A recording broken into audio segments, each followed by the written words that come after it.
The worst year for a lot of us for our mental as well as physical health. So joining us this morning is best-selling author, coach, and fitness expert, Lisa Goldenthal. Hello and welcome. I'm Lisa G, your host. You're at the top of your game, yet the game is changing faster than ever. Strategies that got you here aren't the ones that'll keep you here. The pressure is relentless and the fear of obsolescence looms large. That's why I'm here. Welcome to the new podcast series, Disrupted, How to Be Gritty and Unlock Performance. This is your chance where I sit down with today's top experts in business, mindset, wellness, and success to help you master disruption and thrive. Thanks for coming, and I'll see you soon.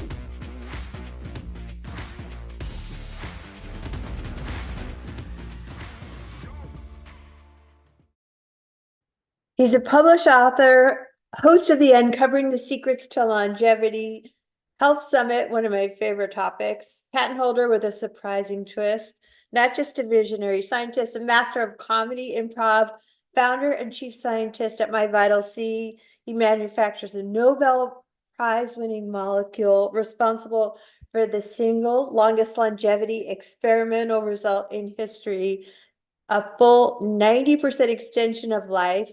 At the intersection where science meets laughter, and his life mission is help people live longer, healthier, happier, pain-free, one dose at a time. Welcome back to the podcast, Chris Burres. Lisa, thank you so much for having me. I'm excited to share. I've been a little busy beaver, so I'm excited to share what I've been working on. Very exciting. Well, I'm all about longevity. I'm telling you, that is like my absolute favorite.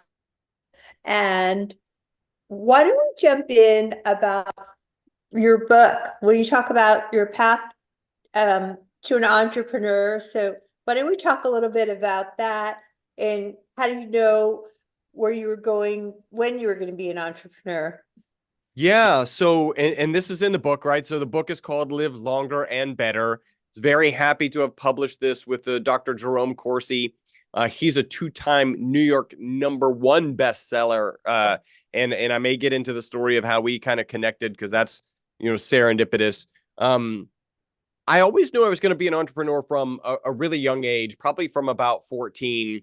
I just didn't know how I was going to accomplish it. So it turned out, at the time, my dad was in the Air Force. So the book talks about moving every 2 years.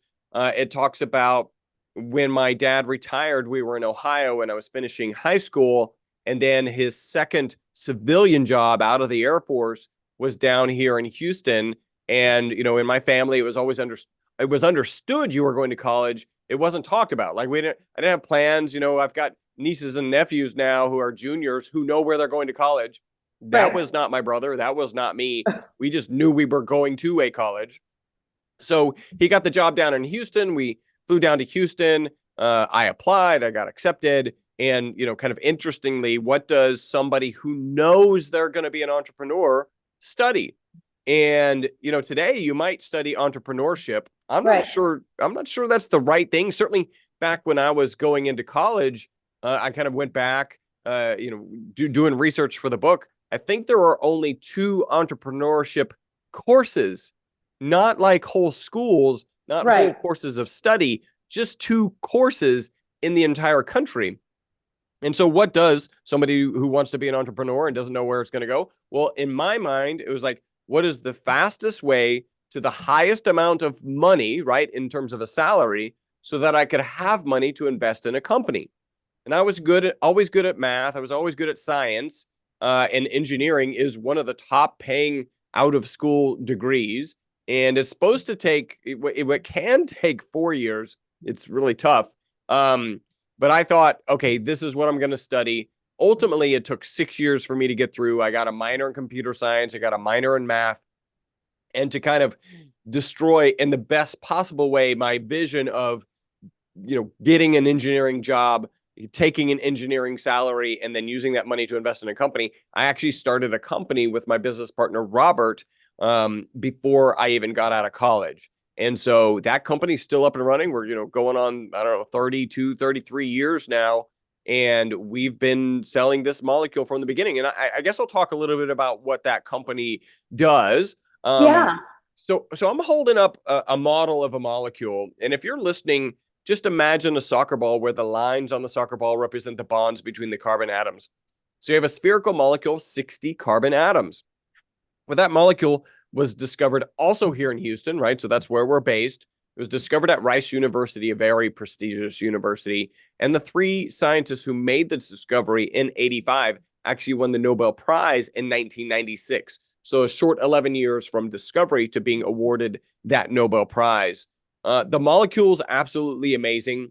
It performs as well or better than the current best material in almost every application. So it makes better inks, better tires, better batteries, better photocells. And for those kind of paying attention, we're talking about a health supplement. You're probably getting worried because never in my life have I said, there's a battery. I wonder what components in that battery I should be consuming on a daily basis. No, that typically doesn't happen. The story actually gets a little bit worse first before it gets better. So again, I'm looking at the model of the molecule. If you imagine a soccer ball, there's some shapes on the soccer ball that are reminiscent of benzene. Benzene is known to be toxic. It's known to be a carcinogen. And so for various reasons, they thought this molecule would be toxic. So they put it in a toxicity study. And my company provided the material for that study. My company is actually mentioned in the peer-reviewed publication that came out of that study. And instead of being toxic, the test subjects given the MyVitalC formula lived 90% longer than the control group. Wow. Yes, this is, knock your socks off, your hair just got, blown off of your head. Amazing result. And that really shifted my business partner and I from being happy-go-lucky carbon nanomaterial scientists. Yes, there is such a thing. I'm one of them. There's another one, a couple doors down, into moving into this health supplement realm. Even though that result is so astounding. In fact, the next best way to live longer is calorie restriction. If you reduce your calorie consumption by 30%, you can extend your life by 30%. I call that the starve yourself 1/3 to death diet. Nobody really signs up for that particular diet, right? They're keto, I'll do, vegan, I'll do, starve yourself 1/3 to death. I'm going to leave that for the hardcore people. But think about that. That's reduce your calorie consumption by 30%, extend your life by only 30%.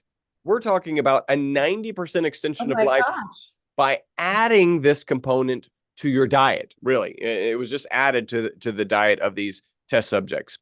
I want to talk about longevity too. Can you jump into how long humans are actually able to live and why? Yeah. So I think the first thing I'll share, I share this result with people regularly. Like these rats live 90% longer. And I get two responses typically, often.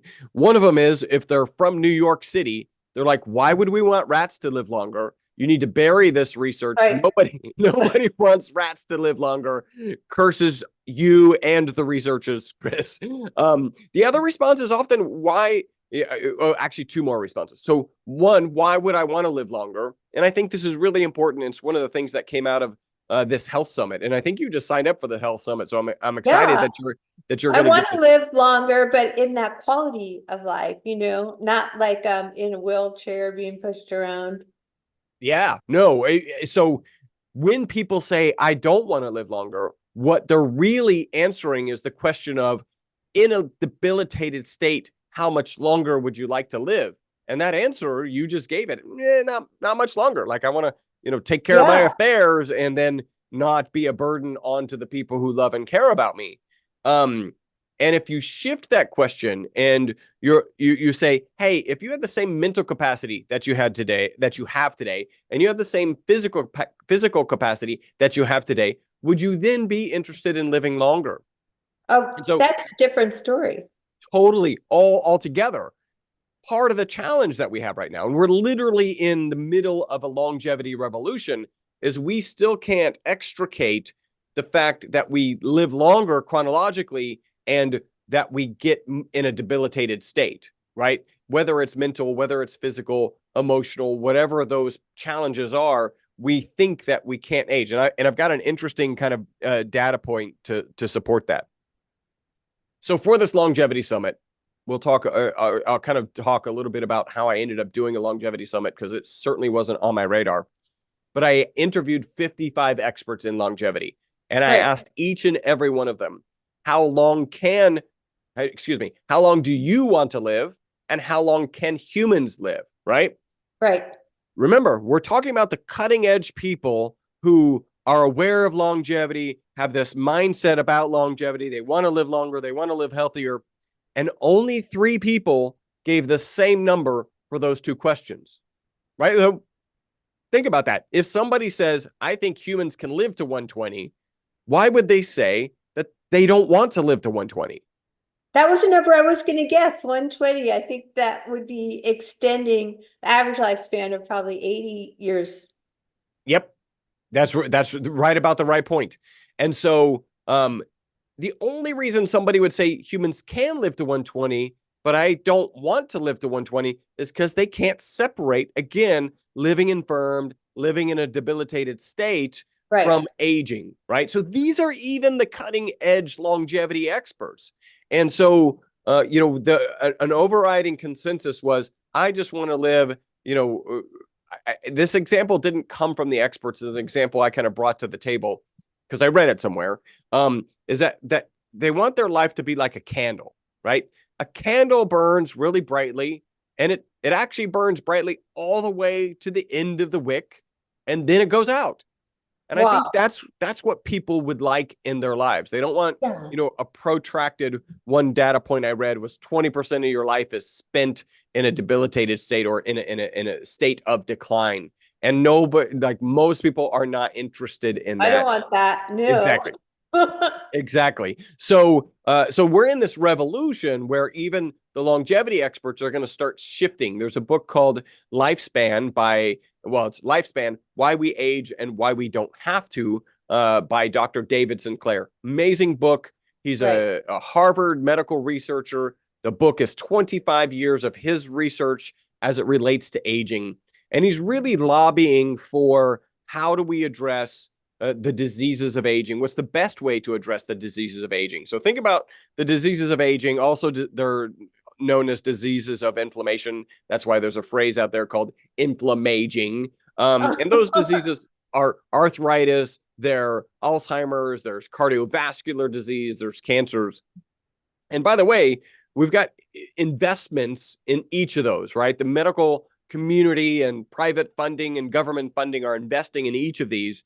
And if you were to just solve one of them, let's just say we could wave a magic wand and solve cancer, you actually don't extend life by that much. You extend it by 5, maybe 7 years, because the next disease just comes in and takes its place. Because age is the biggest factor indicating these diseases. So what he's lobbying for is, how do we invest in aging? Because if we can solve aging, then we actually solve all of these diseases. And so that is kind of the description of this quantum shift that we're in the middle of as it relates to aging. So would you say that inflammation is the precursor for all of the disease that we're all up against as we age? Yeah. So it's so indicative of those diseases that the FDA won't let me talk about, will only let me talk about inflammation as it relates to my product. So let me give you an example, and I kind of tie this back. People, the one answer that we didn't talk about, question that we didn't talk about when I described this study, people ask, well, how did that work? Like, how did these rats live 90% longer than the control group? The medical community thinks about aging in terms of inflammation and oxidation, right? So let me address oxidation real quick. There's a study, an ad hoc study out on the web that shows our product to be 172 times more powerful than vitamin C. By the way, vitamin C, that's the thing you can hear. Probably have a little bit of cold. We had a conversation last week. It was actually much worse. I haven't coughed yet, so it was much, much worse last week. When you think in terms of like, I want to avoid, the cold or the flu or COVID or whatever, a lot of people reach for vitamin C. Well, again, there's an ad hoc study that shows our product to be 172 times more powerful than vitamin C.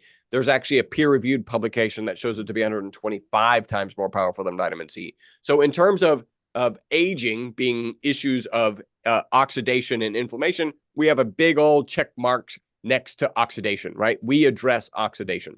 The next is inflammation, and here's where the FDA kind of comes into play.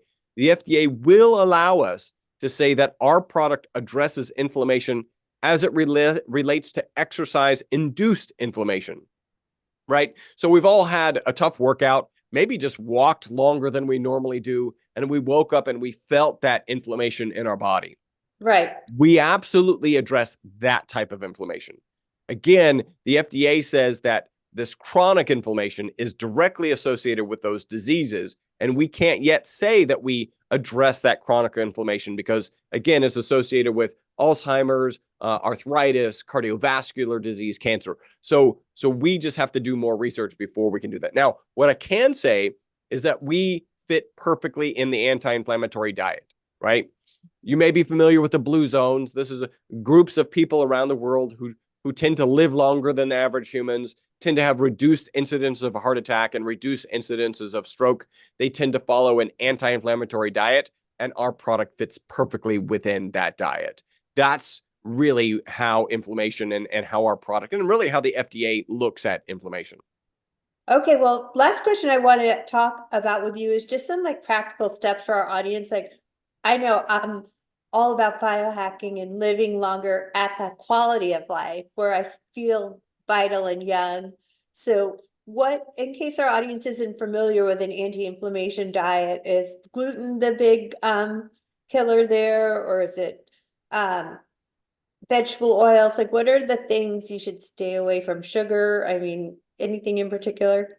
You're just going to name them, right? Well, no, I just want everybody to No. know some steps, here we are, January came and went, and not maybe 91% of people didn't really hit their mark on New Year's resolutions. So how can we help people with anti-inflammatory diet? So let me first share, because I'll get to that. Let me first share 3 of the people that I interviewed for this summit are just massive people in the biohacking space, right? So you know them. Most of your audience probably knows them, but a lot of people outside of the biohacking and longevity space don't know them.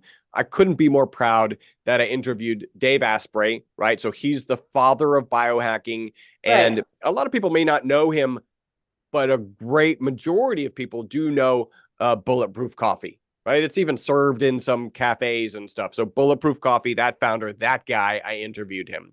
Right. Ben Greenfield, a lot less known outside of longevity and biohacking circles, but an unbelievable wealth of information.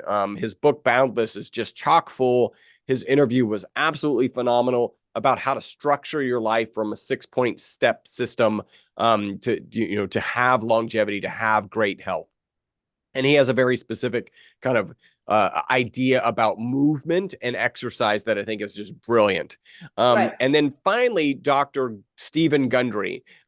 He is a 4-time New York Times best-selling author, and he used to be a practicing pediatric thoracic heart surgeon. That's the kind of career people don't leave just because it's too lucrative. He left it because he figured that he could deliver more value to more people by helping them focus on the right diet. And I say that to get back to Gundry, to get back to your question. He still sees patients 6 days a week. And he shared that 100% of his patients have wheat sensitivities, not specifically gluten, right? That's the big offender in wheat, but all sorts of proteins in wheat. At a minimum, 100% of his patients have antibodies. Now, what does that mean? It actually means that you've consumed the wheat products have gotten through your leaky gut. By the way, a phrase he mentions 102 times in his latest book called Gut Check. And once those get through the leaky gut into your bloodstream, now your body starts to defend against them. And this is where autoimmune diseases start to become a big problem, because those proteins tend to look similar to our own cells. And so not only are you creating antibodies to fight those proteins, you're Right. also, those antibodies end up fighting other components of your cell. So absolutely gluten. I would recommend a couple of people who are really strong on testing. You should test this is practical advice. You should test your food sensitivities. You may not be allergic to something, but food sensitivities mean that those foods are getting through your leaky gut, which you probably have some of a leaky gut, somewhat of a leaky gut, and then your body is reacting negatively to those. And if you can figure out what they are and remove them from your diet, by the way, don't worry, you can incorporate them slowly and at much lower quantities later, right? So I'm not saying it's like some people don't even want to take the test because like, I mean, Dr. Gundry told the story of a big social media guy who was in pain, and Dr. Gundry told him, you got to stop eating eggs. And he was like, I'm not going to stop eating eggs. And Gundry was like, well, you're right. You don't have to stop eating eggs, but you're the one who hurts. Like, that's up to you. So, Right. so he's able to eat eggs now. So some people might not even want to take the test because they're afraid they might lose something that is near and dear to them. You might lose it for a while, but it can come back. So that would be the extremely practical advice that came out of a number of interviews and kind of putting together information from all of these 55 interviews. So test first to see what your food allergies are. And where can people find you and all of your information here? You're such a wealth of information. Do you have any final wisdom bombs you want to leave our audience with? Yeah. So just a slight correction. You're not looking for allergies because obviously people who are allergic don't eat that food, right? If you get swelling, if you get rashes and hives, that's like that. There you already have that test. You Right. get a rash. And so this is actually sensitivities, and it's a lot more subtle and ultimately maybe a lot more powerful because it can subtly chip away and do damage instead of just being overt and something you stay away from. So that's that. What I would suggest is go to the Longevity Summit. The Longevity Summit is Yes. absolutely free. You're already signed up for it. You just have to give your name and your email. And it starts February 26th and ends March 3rd. And what the structure is, every day for 7 days, we release 7 or 8 videos. And there's a stack of videos and you can go watch the ones you want. They're only available that day. So you can already picture, hey, maybe I'm not going to be available on Wednesday. It's actually just $99 to purchase access to all of these. This is like 45 plus hours of amazing content from, the father of biohacking, from a cardiothoracic surgeon, from, a testing expert, from a food sensitivity testing expert, from a mold expert, like all of these things that you want to address in your health. Right. They're included in there. And that link, I think we're going to include it in the show notes. Awesome. And do you have a website too? Yeah, if somebody's interested in trying our product, right? Again, responsible for the longest longevity experimental result in history. We do have a URL. Just go to myvitalc.com/WholeCEO. So that's WHOLECEO. And that'll get you to a landing page for your audience. When they land there, we do have 3 oils. We've got olive oil, avocado oil, and MCT oil. People ask which one. Go for the olive oil, and I say that for 2 reasons. The first is we're a research-based organization, and all the research is in olive oil with the ESS60 molecule. That's this carbon molecule, ESS60.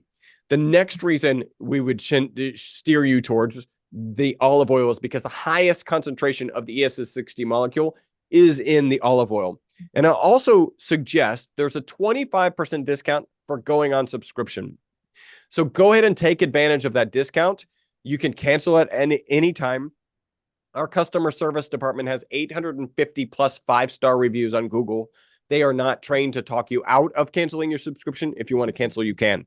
And I'm going to add one more thing. There's a coupon code. Again, this is WholeCEO, WHOLECEO. And that'll give your audience an additional $15 off of their initial purchase. Well, thanks, Chris Burres, for coming back to the podcast, My Vital C. Lisa, thank you so much for having me.